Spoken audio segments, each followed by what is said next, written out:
Hello, Greg with Ideal Power Solutions again, and I wanted to do a quick video today to show you how to shut your generator down during a power outage. So your generator is running your house and you want to be able to shut the generator off. You're either trying to preserve fuel, run hours, or you want to do some quick maintenance on it.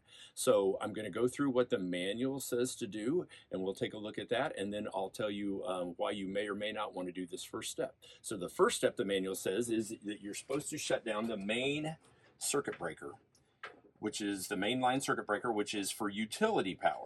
So I'm going to pull this cover off. That breaker is right here. Now this breaker is only for the utility power. So if your power is off and the generator is running, there's no power flowing through here anyway. So the manual says to shut this off. When you do that, nothing's going to change because the power is off. The generator is going to continue to run.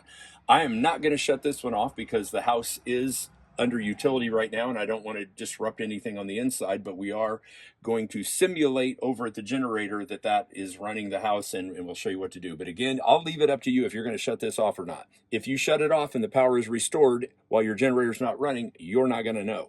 It's going to still think you're in a power outage. So you make your own decision on that. I'm going to go ahead and put the cover back on. Always leave this cover on if you shut it off or leave it on, because if any rain was ever get in there, it would create a lot of problems for you, and we don't want that to happen.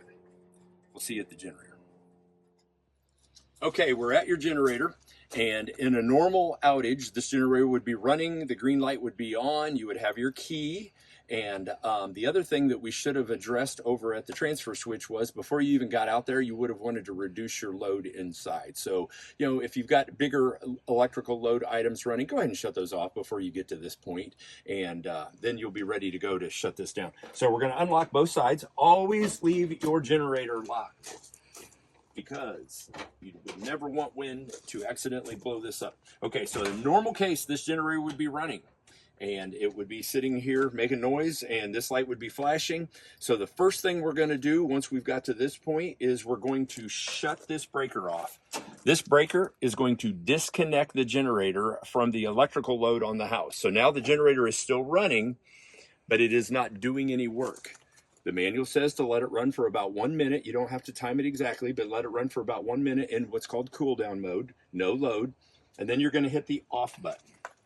When you hit the off button, the generator is going to shut off at that point, and the engine is going to be done running. So at this point, if you wanted to check the oil or something like that, you would simply grab a hold of this, pull this out, set this off to the side.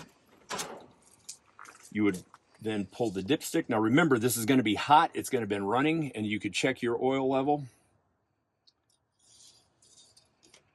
or any other thing that you want to check for service purposes. That is not the purpose of this video. The purpose of this video is to show you how to shut it down to preserve fuel or run hours. So I'm going to put this back in. Okay, so now your generator is off. The utility power is off, so everything is off in the house. And what we're going to do now is pull this rubber flap back, and we're going to grab a hold of this 7.5 amp fuse and pull it out. Okay, and when you do that, this controller is going to go dark. So the reason we pulled that 7.5 fuse is we needed to disconnect the generator controller from the battery, because eventually that controller is going to run that battery down to the point that it can't restart the generator. Now, if you are only going to check oil and then start this generator back up, you do not need to pull this fuse. Just go ahead and check the oil, do what you're going to do, and then we'll go over the steps to fire that back up. But if you're going to leave it off for more than an hour, then you definitely need to pull that fuse, because you don't want to run the risk of that battery going dead, keeping this controller powered up and not being able to restart the generator. So when you get ready to restart the generator, you'll get your 7.5 amp fuse. You'll put it in here.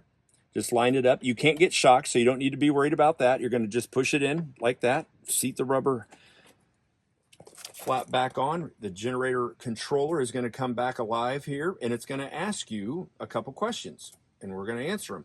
We're going to answer it by using the up arrow, down arrow, the enter key, and maybe even the escape key if we do something wrong. Okay, now we are ready to start answering the questions. So the first one that has come up says language. English in our case is the right answer, so we're going to hit enter. Okay, now it's going to ask us the time. In our case, it's 11 o'clock, so we can leave that number correct, and we're going to hit enter. The select minutes says 30. It's actually 35, so we're going to go to 35. If we go too much, we can hit the down arrow and go back to 35 and hit enter. It's going to ask us the month. It is the 11th month. It is the 9th day. We're going to hit enter there too. And then the year's 24, so we're going to hit enter again. So now we have answered all of its questions. This is actually back to the main screen that would come up for menus. System is flashing. That is the home screen. So if I hit enter, it takes us to the home screen and it tells us switch to off. And then the hours of protection and then the number that'll come up under there, that's really not that important. It's just how many hours this generator's been hooked up.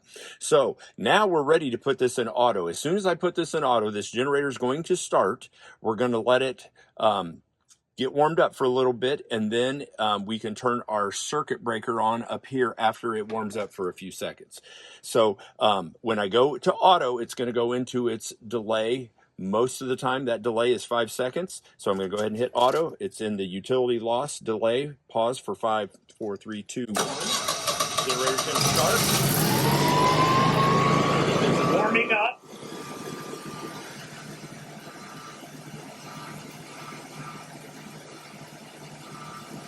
Now the green light is flashing, so we can turn this breaker on. Everything comes on in the house just like it was before. We're going to go ahead and lock this generator up.